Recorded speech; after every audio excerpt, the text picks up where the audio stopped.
We're all like tea bags. You don't know how strong we are till you put us in hot water. I had vision but lacked financial understanding. I was so ignorant that I thought the first 1,000 sets would bring me in enough money to live off for some time. How unaware can one be? I had no idea of business expenses or cost of production. We moved out of the 60 square meter house we lived in into a village office building. The story of the lucky businessman who gets rich quickly tends to be an urban legend. Malcolm Gladwell, who wrote Blink and The Tipping Point, researched the world's greatest successes in various areas of their lives. His conclusion was that they weren't blessed by luck and had no great inborn talent or skill. What they had in common was hard work. Gladwell even came up with a new axiom that he called the 10,000 rule, which is to attain excellence at anything, you have to practice it for 10,000 hours. Well, ours was more like the 70,000 rule.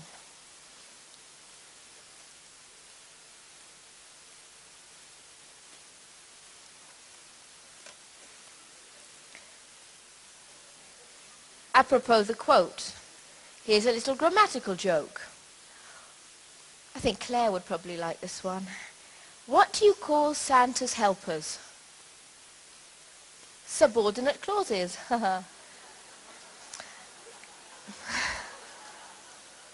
Years blended into years.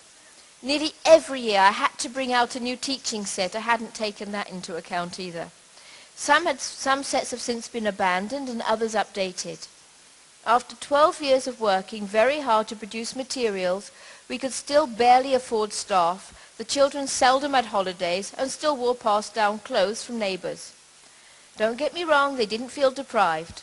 They lived on the mountain in the Galilee with parents working near the house, and they felt a part of it.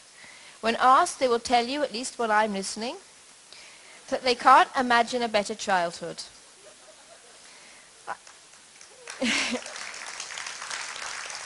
That was from them, good. But I knew we had to change the business model. We shouldn't be struggling on the brink of survival for so long. We had a gem, now it was time to let the world know. By chance, Lily Gross, an Israeli teacher, took Helen-Doron Early English to Austria when her husband went to work there. She built up the business there, she taught children, and then she organized teacher training courses and sold materials to the teachers. She was in fact our first agent. She did well during the first years she was there, and then she came up with even a new concept for me. She sold her business to another agent. That was interesting. In fact, the lady was actually one of our very first franchisees, from agent to franchisee, Sibylle Kitzweger.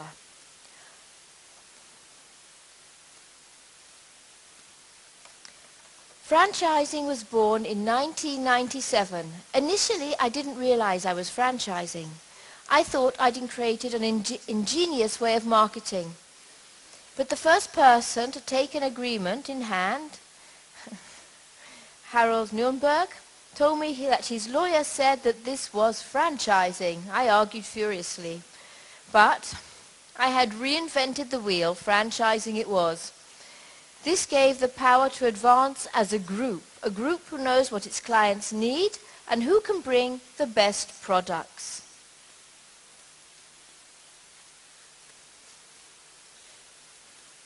Got one. It's 2010. Where are we today? We are the global leaders in English for babies and children.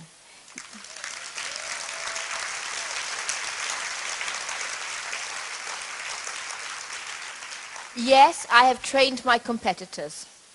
But in quality and scope and student numbers, we are the leaders. I believe that we are towards the end of the beginning of our journey. But where are we going? Where are our goals? Where are our business goals? Where are our educational goals? What are our moral goals? And what do we see as our mark and effect on the future of humanity? I'm aware that the last question may sound bombastic. But I'm a true believer that every person, whether they're living alone and attending a small patch of garden and looking after one cat, to the very head of state who has a wider responsibility, every person plays a role, and that can make their little corner of the universe a better place. It's a tapestry of corners that creates a larger picture.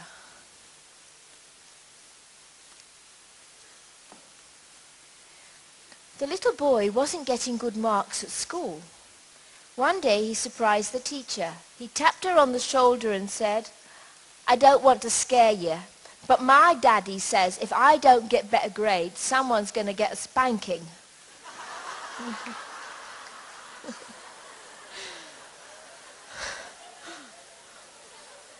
Teachers have great responsibility.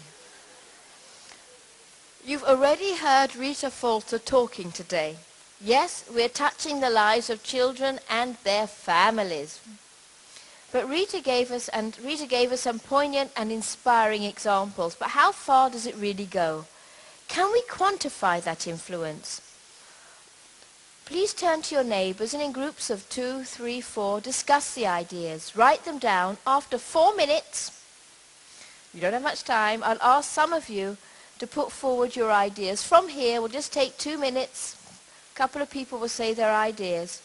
Put forward your best ideas.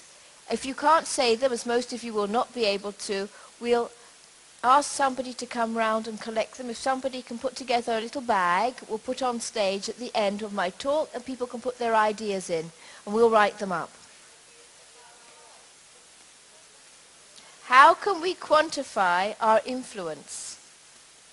How are we influencing children and their family? What do we think about it? What's our influence? Thank you. 4 minutes. Go. Everybody sit down again, back in your places. Would somebody like to say what they've thought of? Has anybody got thoughts? My name is Irina and I'm from Kharkiv, Ukraine. We teach the children to love the world and to respect other people, and we boost their self-esteem. We bring joy into their lives and we show them that learning is fun and you shouldn't be scared of it. We also give encyclopedic knowledge, which is important, thus educating children and parents. And we also help parents to see hidden talents of their children, and that is, I think, the most important thing. Thank you. Beautiful. Hello, I'm Francesca. I come from Italy, and I wanted to say something quite stupid, probably. I don't teach anything to my parents except to enjoy their children, because most of the time I see parents who are overloaded with business, with duties and responsibilities, and they forget about, enjoying their children and time they spend with them. And I do it anytime I can do it, I do it, especially in BBS. And sometimes it works. Very often it works. Okay. Alicia Birch from Holland. What we actually think is that we become the part of the children's family, because I remember once the child or mother coming and says, actually in few weeks you become a very important person in our family. So this is also what we give the children ourselves. We give them the values, but we also help them to break the barriers, to become more open, and definitely it is what Helen-Doron gives to them. Thank you very much.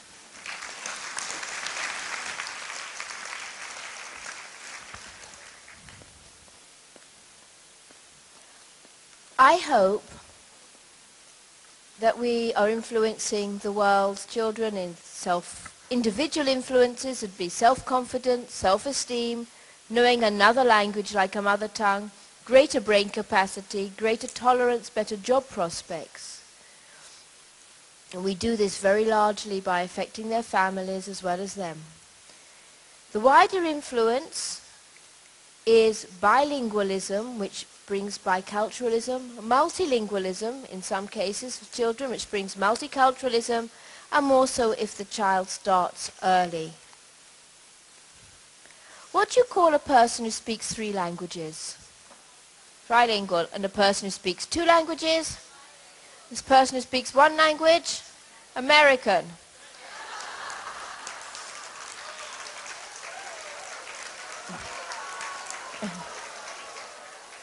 Or British, let's face it.